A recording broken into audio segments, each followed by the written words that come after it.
আল্লাহ চাইলে যে কি করতে না পারে, এই ভিডিওটা তার প্রমাণ। এই ভাইটি অনেকক্ষণ ধরে এখানে নামাজ পড়তেছে। ওই টাইমটাতে কোনো কিছু হয় নাই, কোনো বিপদে এর উপরে আসে নাই।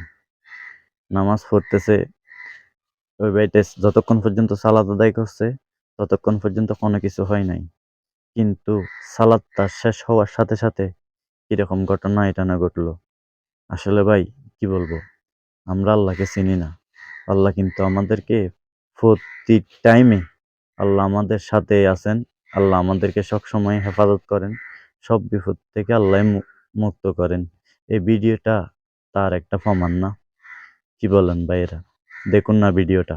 ভিডিওটা দেখলে আপনাদের কাছে দুধ আর পানি যেরকম সত্যি, এরকম সত্যি ভাবে এসে যাবে। আর কিভাবে আল্লাহ আপনাদেরকে দেখাবেন, কি বলেন ভাইয়েরা?